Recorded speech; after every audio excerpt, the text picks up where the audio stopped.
요즘 정치판을 보면은 마치 고래 싸움에 새우등 터진다라는 말이 실감을 느끼게 됩니다. 윤 대통령이 비상계엄 선포를 한 것이 국가를 내란 속으로 몰고 갔다.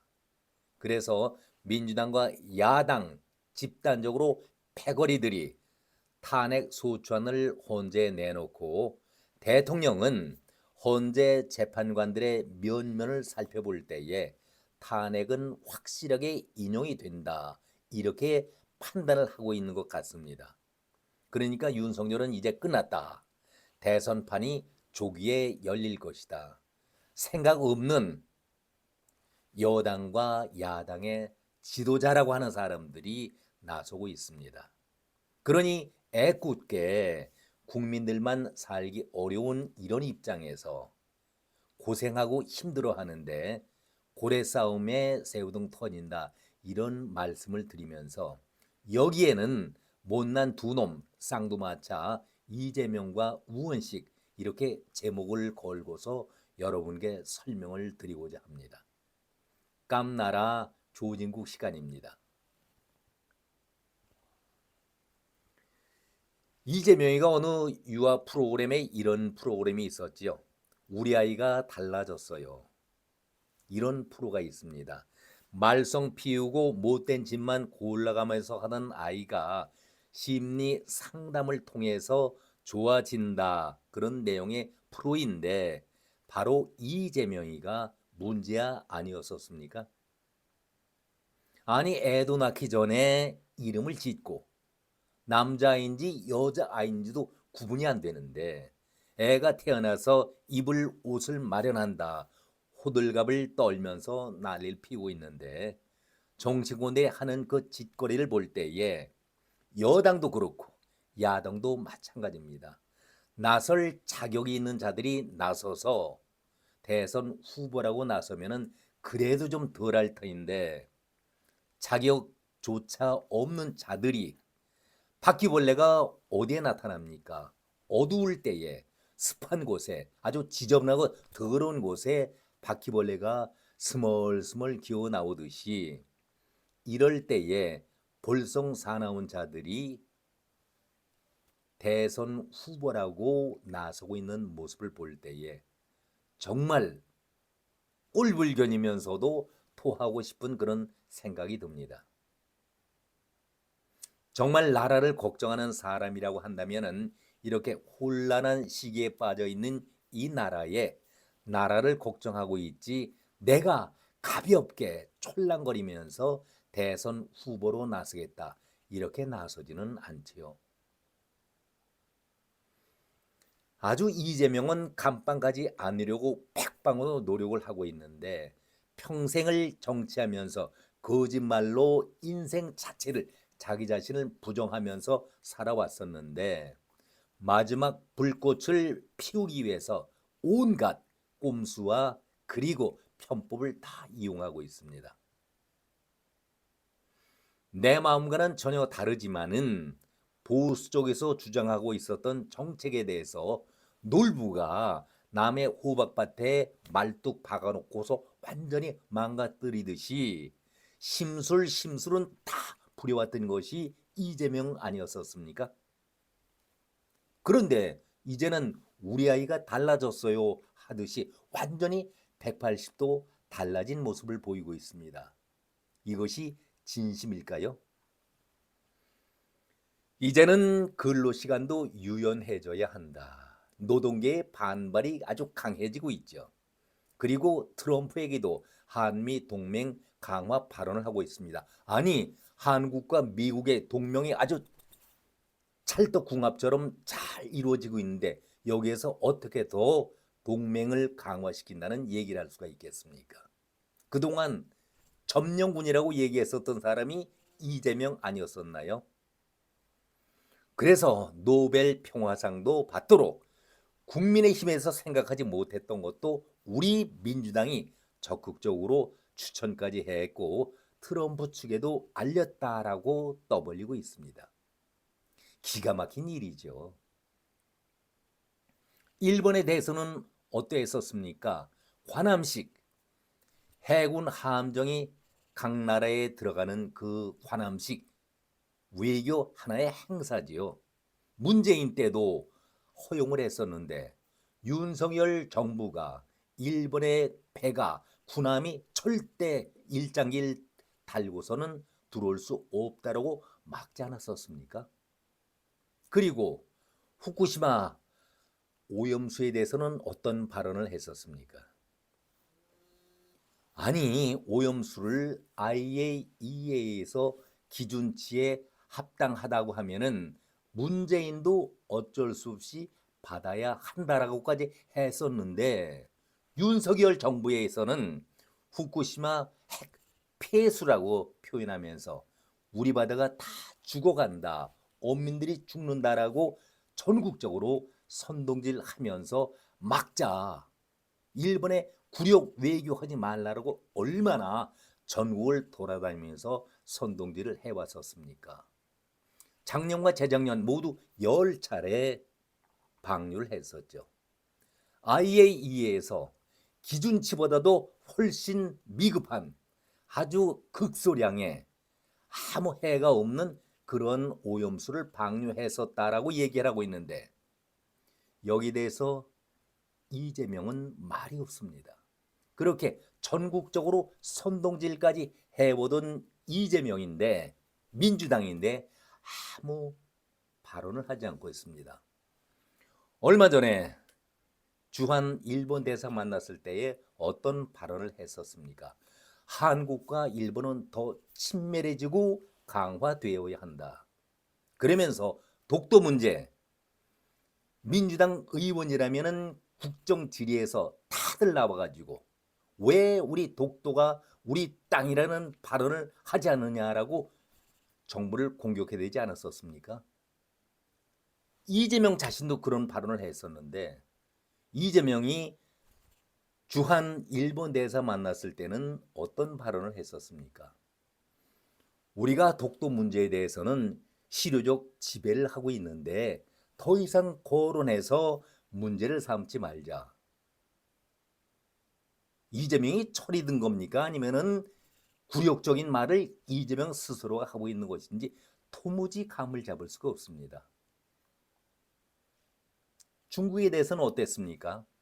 큰 봉우리, 큰 나라, 싱하이민 대사, 국장급의 격에 맞지 않은 그 대사가 한국에 주한 대사로 왔었는데 관저까지 찾아가면서 15분 동안 정신 교육을 받아왔던 것이 이재명 아니었었습니까? 양안 문제가 거론됐을 때에 중국에도 쉐쉐, 대만에도 쉐쉐하면 되지 뭐 여기에 잘났다고 간섭하고 끼어드느냐. 이 발언한 자가 이재명 아니었었습니까? 오죽하면은 싱하이밍 만나고 나서 이재명 별명이 이자이밍이라는 그런 별칭을 하나 얻었다. 이거 조롱받는 얘기 아니겠습니까? 아무튼 이런저런 일로 인해서 이재명의 스타일은 완전히 구기고 표를 얻기 위해서 미국의 지지를 얻기 위해서 아부의 발언을 더 심하게 하고 있는 것 아니겠습니까? 기가 막힐 노릇 아니겠습니까? 이제는 표가 급합니다. 공직선거법 항소심 재판부가 김명수, 권순일, 유창훈, 김동연이 아니지요. 이재명으로 볼 때에는 아주 무서운 저승사자와 같은 그런 재판부입니다. 2월 달에 결심을 끝내고 3월 달에 선고를 하겠다. 치명적인 얘기 아니겠습니까? 한마디로 똥끝이 타버린 것이죠. 급해진 겁니다. 그래서 헌재만을 바라보고 있는데 헌재가 이재명 항소 재판보다도 빨리 윤석열 대통령의 판결을 내려주길 바라고 있는데 오늘도 증인신문이 벌어지고 있었지만은 예상외로 윤석열 대통령의 재판이 쉽게 끝날 것 같은 그런 분위기가 아닙니다. 그러니 이재명으로 볼 때는 얼마나 불안해지겠습니까?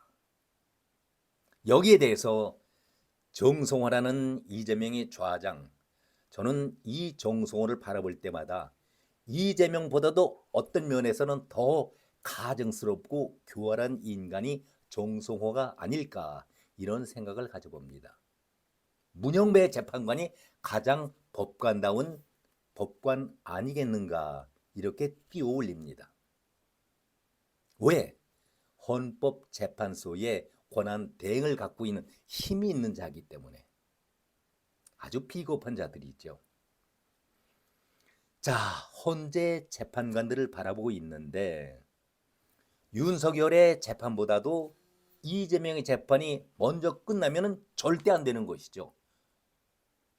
윤석열 재판이 먼저 끝나야 하는데 오늘 현재 바라보니까 이것이 만만치가 않게 길게 갈 가능성이 있거든요. 그리고 문영배, 이미선, 정계선이 붉은 색깔의 옷을 입었다라고 지금 시민 여론이 들끓고 있지 않습니까? 그냥 지나가는 항의조라든가 비난 정도가 아니라 대단히 폭발적인 그런 반응을 보이고 있기 때문에 문영배라든가 이미선이라든가 정계선이 제대로 재판을 할 수 있을까? 여기에 문영배는 꼼수를 부리면서 마은혁이 더 붉은색을 갖추고 있는 그런 재판관을 어제 채워서 9명 인원을 만들어서 재판을 하겠다라고 했었는데 갑자기 2시에 발표한다고 그러다가 연기시켜 버렸었습니다. 왜 그랬었습니까? 시민들의 반응이 보통이 아니었었죠. 두려웠던 것입니다. 여론이 만만치가 않다는 것을 감지하고 나서부터는 두려웠던 것이죠. 그러지 않아도 문영배라든가 이미선이 그리고 정계선이가 우리 법 연구회 출신인데 마흔여까지 들어오면은 확실한 4명의 빨간 옷을 입게 되는데 그것이 여의치가 않게 되니까 불안해지는 것이죠. 헌재라고 하면은 사법부의 두 축 아니겠습니까? 대법원과 헌법재판소. 과거에 헌법재판소 소장 문형배와 같이 붉은 색깔의 입장을 보였던 헌재 소장이 있었습니까? 국회에서는 이재명이 각종 범죄에 연루된 자가 당 대표로 나서고 대선 후보가 되겠다, 나는 감옥에 가기 싫다라고 그렇게 아우성을 치고 있으니 나라 꼴이 어떻게 돼가고 있습니까? 민주주의의 요체인 삼권 분립이 그대로 이재명 손아귀에서 놀아나는 건 아니겠습니까?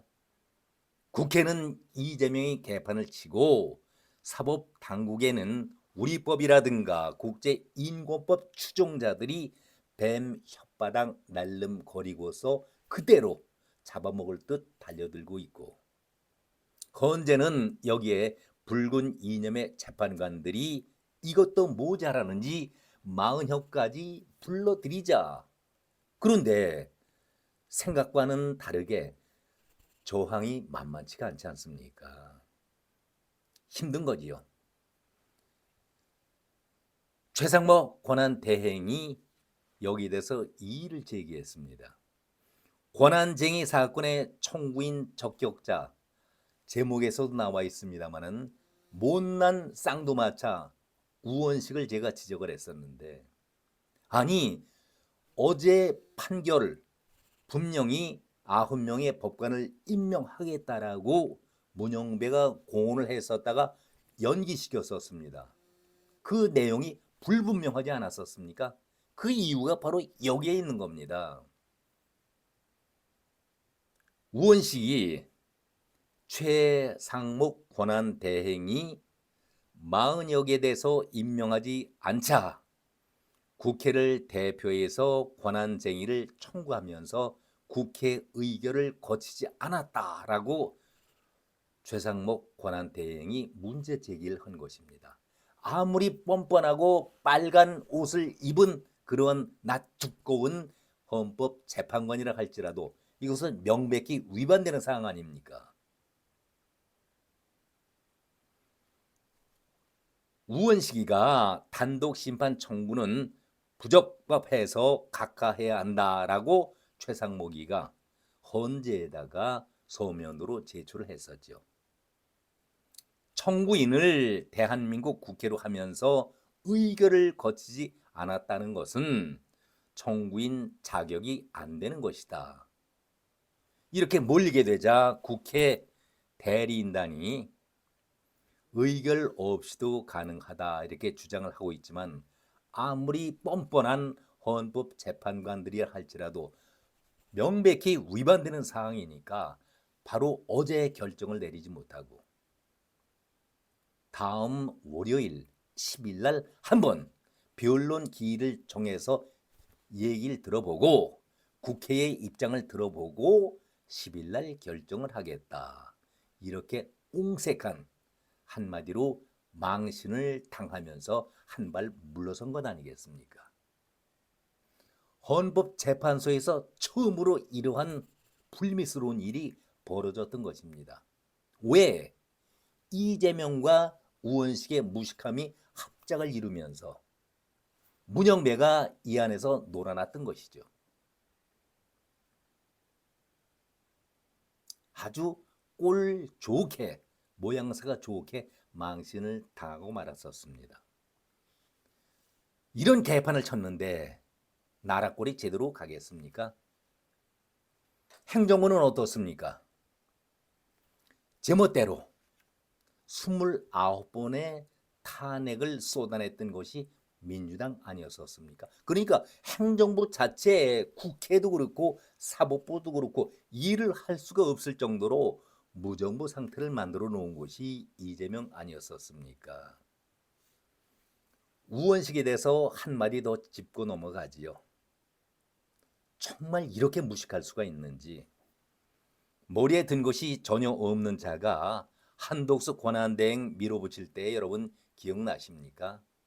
아니 대통령 권한을 부여하면서 대통령을 탄핵할 때에는 3분의 2, 300명에 200명의 의결 정족수가 필요한데 아니 한독수에게 대통령 권한대행 권한을 부여하면서 151석만으로도 가능하다. 이것을 우원식이가 의장 직결로서 내리고 의사봉을 두드렸던 것 아닙니까? 이것이 더 급한 것 아니겠습니까? 만약에 헌재에서도 이 문제를 먼저 거론하게 된다면 정말 이재명은 문을 닫아야 할 입장이기 때문에 헌재가 갖은 꼼수를 부려가면서 윤석열 대통령의 탄핵부터 하겠노라 이렇게 구차한 변명을 하고 있는 것 아니겠습니까? 아주 꼴사납게 됐습니다. 모양새가 아주 추하게 됐습니다. 만약에 이런 행정적인 책임을 과연 어떻게 져야 될 것인지 우원식은 답을 해야 합니다.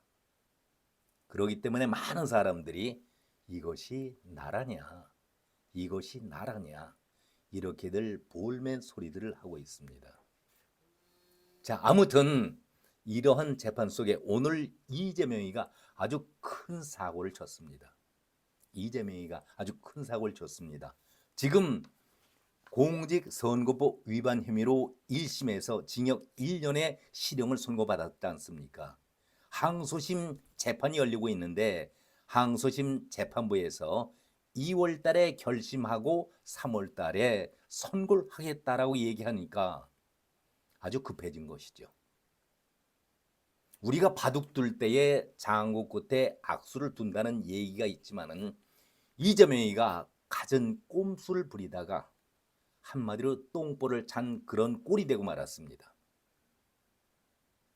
항소심 재판부에 절대 많은 법조인들이 아무리 낯이 두껍고 뻔뻔한 이재명이라 하더라도 항소심 재판부에 위헌 법률 심판 제청은 결코 하지 않을 것이다. 민주당에서도 여러 차례 여기에 대해서도 부정적으로 얘기한 바 있었습니다. 그런데 오늘 재판부에 출석을 해가지고 위헌 법률 심판 제청을 신청을 했습니다. 그러니까 도 아니면 뭐가 되겠다라고 마지막 승부수를 던진 것이라고 볼 수가 있는 것입니다.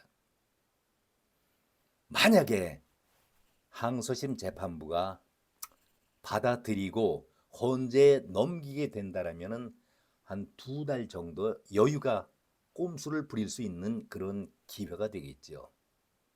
만약에 항소심 재판부가 이유 없다 기각 처리를 해버리면은 이재명은 외통수에 빠지게 됩니다. 그렇기 때문에 아무리 뻔뻔한 이재명이라 하더라도 이렇게 항소심에서 재판부 위헌 심판 청구는 하지 않을 것이다 라고 법조인들 거의 모두가 생각을 했었는데, 이재명은 이제는 피할 길이 없으니까 외통수에 걸려서 이러한 막다른 결정을 내렸습니다. 참 재미있는 그런 일들이 벌어지고 있지 않습니까? 우리 국민들은 참 힘들고 어렵지만은 날씨도 혹한인데 이재명이 하는 그런 꼴을 보면은 참 우습기도 하고 재미도 있게 됩니다. 우원식이 똥벌 차는 그런 모습이라든가 정말 이재명의 꼼수 정치를 바라보면서 우리 정치는 언제쯤 깨끗하고 성숙된 정치를 보일까 걱정들을 많이 하고 계시는데 밖에 날씨가 대단합니다. 춥습니다. 그래도 우리 서민들의 마음은 따뜻하게 그리고 편안하게 잠자리 가져보시기 바랍니다. 오늘은 여기까지입니다. 고맙습니다.